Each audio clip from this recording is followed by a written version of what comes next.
The Fey Wanderer is my favorite ranger subclass in the entire game. And not only that, it's by far the most flexible. You can be the face, the scout, the infiltrator, a caster, a marshal, all at once. With your wisdom powering your weapons and your spells and your charisma, the Fey Wanderer can do things no other ranger can. And in this video, I'm going to show you exactly how.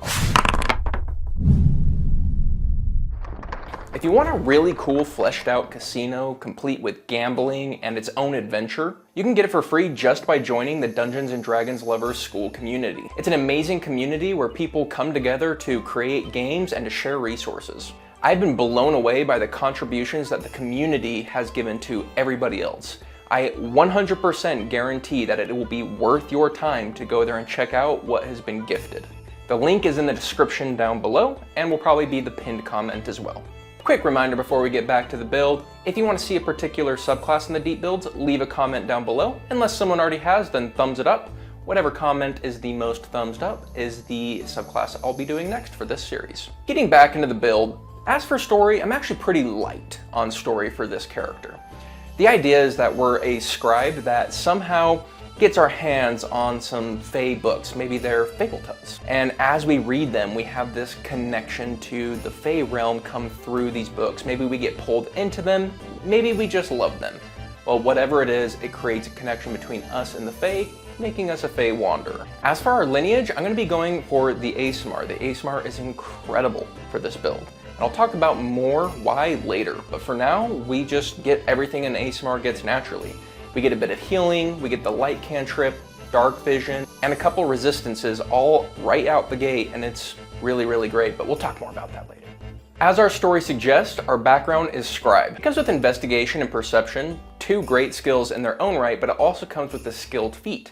The Skilled Feat is going to allow us to take all the skills we want that we wouldn't otherwise be able to get easily. Persuasion, Thieves' Tools, and Intimidation.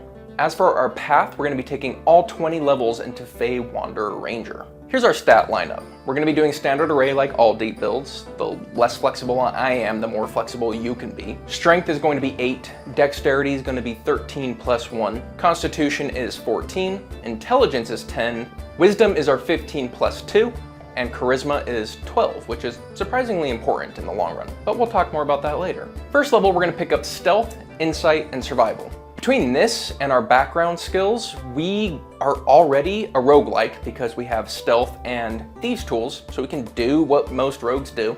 But we're also a pretty decent face right out the gate because we have Persuasion and Intimidation. Now, we're not the best face ever yet, but we're not bad. Now, notably, because we took fewer stats and dexterity at this level, we're gonna be a weaker ranger than normal. But because we took more in wisdom, we're gonna be a better spellcaster this level than most rangers would be. In fact, we're about as good as full casters at this level, just minus the cantrips. So a spell like Entangle is kind of our bread and butter for this first level, but the most important thing is survive until level 2. Play defensive if you have to. We also get Favored Foe at this level. It's not really relevant yet, but Hunter's Mark is probably going to be falling on the back burner for most of this character's career. However, it still will be used, so look for opportunities. Level 2, we're picking up Weapon Mastery, and by far the most important one is going to be picking up the Quarterstaff Mastery. The other one, I went with Darts, but you can do whatever you feel is best. With the Deft Explorer, we get to pick up an Expertise, and some languages, just do whatever you like. But as for that expertise, I'm excited to put it in Persuasion. We're not just going to be a good face, we're going to be a fantastic face, and this is a step in that direction. As for our fighting style, we're doing the Druidic Warrior fighting style. This is going to give us Shillelagh and Starry Wisp. This gives us a ranged and melee option in combat using Wisdom. Combined with a shield and our Quarterstaff, we can now have great AC, do decent damage up close combined with Shillelagh, and be able to cast spells with the staff as our druidic focus. We can do it all. Now, level 3. This is a big level for us. We become the Fey Wanderer. This is going to give us proficiency in Deception, which rounds out our face skill, so now we make a fantastic face, better than you think, because by being a Fey Wanderer, we can now add our Wisdom modifier to our Charisma checks. This is on top of our +1 in Charisma. So let's look at Persuasion for a second. We have +3, soon to be 4, from our Wisdom, +1 from Charisma, so we're looking at +5. Then we have 2 from our proficiency, plus 4 from our proficiency bonus because it's expertise. We're looking at plus 9 at level 3 to persuasion. We are a crazy good face, and that really begins here. So to summarize, we can infiltrate like rogues, scout like rangers, cast spells like druids, be a face like a bard, and do it all in the same build. Now that's the first reason I love them. The second, we'll talk more in a little bit. There's more that comes in at 3rd level. We get Dreadful Strikes, which is a little bit of extra damage, nothing to write home about. And we also get the Fey Wanderer spells, which at this level is just Charm Person. Level 4, we're gonna be picking up Shadow Touched, getting Invisibility and Wrathful Smite. Wrathful Smite is a really solid 1st level spell that is both going to increase our damage output and increase the team's tankiness by occasionally giving someone the Frightened condition, so now they're going to attack the whole team at disadvantage. Then we have the Invisibility side, which is just a great utility spell. And of course, we're going to be bumping our Wisdom going to 18, which makes literally everything about us better. Now we're a better face, we're a better spellcaster, better attacker. Wisdom is such a compact skill with this build that improving it improves everything. Level 5, we get extra attack, Misty Step from our subclass, that's a killer spell, and we get 2nd level spells. Summon Beast stands out to me as the spell I'll probably be casting most often. Alright, level 6, we get Roving. Roving is going to increase our movement speed as well as giving us a climb and swim speed. Nothing crazy, but it's not bad. And someone who wants to close the distance or keep our distance like us, it really gives us the mobility to do that. Alright, level 7. This is our single biggest level. This is a huge level. We get Beguiling Twist, and Beguiling Twist is a build-defining feature, and we have been defining our build towards this. So what does it do? First, it's going to give us advantage against Charmed or Frightened checks. And anytime someone succeeds a Charmed or Frightened check, we get to take a reaction to make somebody within 120 feet of us do another Frightened or Charmed check against our spell save DC, which we've been investing in primarily. So do you see why we're doing the Shillelagh build with this guy? Okay, so how do we have people save against the Charmed or Frightened condition? Well, the first comes from our lineage. We are an ASMR who can take the Necrotic Shroud side of being an ASMR. And this does a bonus action check against anyone next to us, a Frightened condition using our Charisma. Well, our Charisma isn't that great, so they're likely to succeed, which means we can then use our reaction to use Beguiling Twist. Now, Beguiling Twist is about as strong as a 1st level spell. So that might not sound very powerful, but imagine being able to do a 1st level spell every single turn as a bonus action, doesn't require concentration. Okay, now it starts to sound a little stronger, and it is. When they're feared, it stops their movement, and it makes it so they attack everyone at disadvantage. Usually we're gonna go with feared, occasionally we'll do charmed if we specifically don't wanna be attacked at all. Fear makes them attack the whole team at disadvantage. Charmed just means they can't attack us, but they can attack our teammates just fine. It'll be used less often, but could save your butt. And that's just one way. Let's talk about Wrathful Smite. That is also a Frightened check, and it's a very spammable one as a 1st level spell. If they fail it, okay, now they're frightened and they're gonna be chaining that Frightened condition. They make that check over turns. And if they eventually succeed, great, now we can proc our ability. But they might succeed against it, in which case we proc our ability right away. What this means is not only are we solid at basically everything, it also means just by our very presence and our play style, consistently our enemies are going to be attacking at disadvantage and not going to be able to move in closer to us. It's a really, really powerful play style. Whew, quite the rant, but yeah. Long story short, Beguiling Twist is fire. Level 8, surprising no one, we're taking a Wisdom bump. Like I said, Wisdom just packs so many advantages to us, we can't wait to get it to 20. We have to do it as soon as possible. Level 9 begins the conversation about the second thing I love about the Fey Wanderer. Now, I've heard many people talk about how after level 5, they don't really want to take more into Ranger. It just doesn't scale that well. And I can totally see the argument of why, but it's different for the Fey Wanderer. And here's an example of that. At level 9, we don't get any features, so what am I talking about? We get 3rd level spells, and with those 3rd level spells, we automatically get Summon Fey from the Fey Wanderer subclass. Summon Fey is crazy good with a Fey Wanderer because you're going to do the Mirthful Spirit. Now, how the Mirthful Spirit works is anytime it takes its bonus action to teleport, it's going to do a Charmed check against someone. Either they fail and they cannot attack your summon or you, or they succeed, in which case you get to, you guessed it, proc Beguiling Twist. So now we have a summon who's going to be attacking and doing everything a summon does, but it's also proccing Beguiling Twist over and over and over again. So yeah, getting to level 9 as a ranger when you're a Fey Wanderer feels great, which isn't the case for every ranger. Level 10, we get Tireless. This is going to give us temp HP and it makes taking exhaustion off easier. You get to take it off on a short rest as well as long rest. Nothing crazy here, but it's not a bad feature.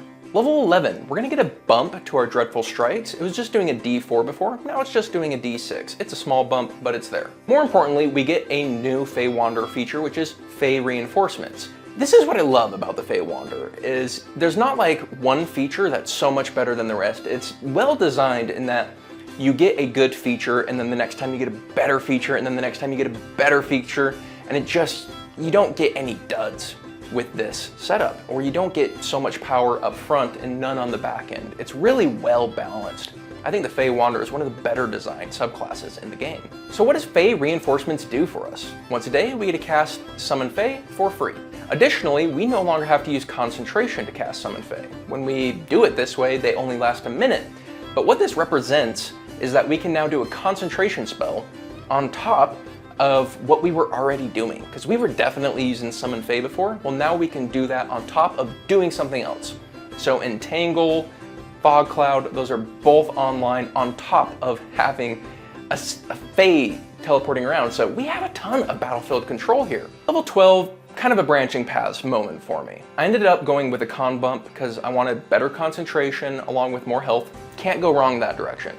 But there was some ideas about going Polearm Master and then the next ASI taking Medium Armor Master so we can add bonus action attacks when we're not doing anything else, and then eventually we'd get a +1 AC.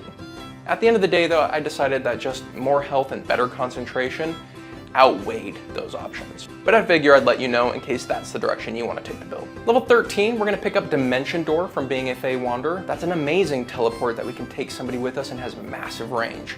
It's not something we're going to want to use all the time because it does drop our biggest level spell slot, but in an emergency, you're going to be really glad you had it. We also get Relentless Hunter, which means we can't lose concentration on Hunter's Mark. I don't see us using Hunter's Mark all that often is the problem. Sure, we could use it with our Summon Fey now, but here's the thing, at this level, we also get Conjure Woodland Beings, which is going to be an aura that shreds people apart in melee range from us. It's just so much better than Hunter's Mark. I don't see us using Hunter's Mark that often, period. But to be honest with you, the most exciting thing about having 4th level spells is upcasting Summon Fey, so now they have extra attack. 14 gives us Nature's Veil. This gives us a couple of bonus action invisibilities per day. Bonus action invisibility is great. It can be used as a disengage, can be used as a way to set up advantage, can just be used for utility. Fantastic feature. Level 15, we're gonna get another fantastic Fey Wanderer feature. This one's called Misty Wander. Gonna give us a wisdom modifier number of Misty steps per day that don't use a spell slot. And on top of that, anytime we use any Misty steps, we get to take an ally with us.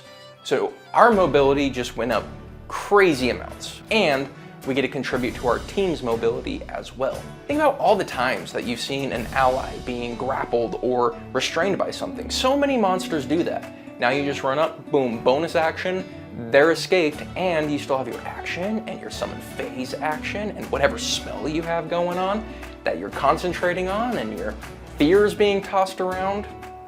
It's fantastic, it's so good.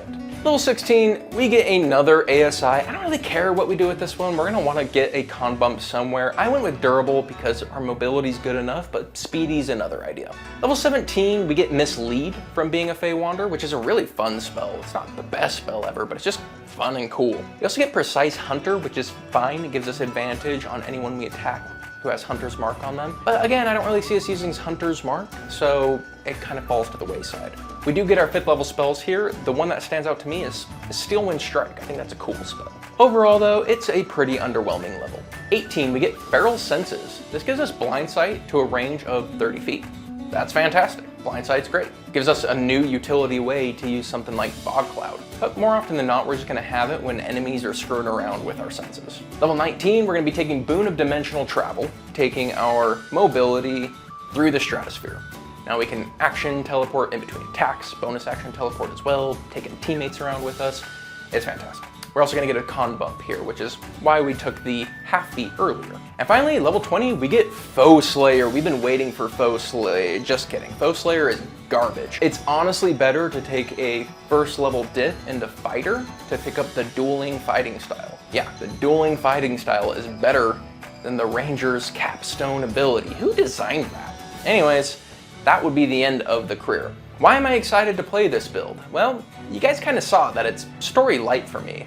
And I think that's because I was so focused in on how good the mechanics are of the Fey Wanderer. It's the best Ranger by far. Now I know some of you are gonna be like, Gloomslayer kills people better, but yeah, no. But Gloomslayer does not have the flexibility that I've got, all right? Fight me. Okay, listen, if you guys are still here, then I'm telling you that the Dungeons & Dragons lovers community is for you.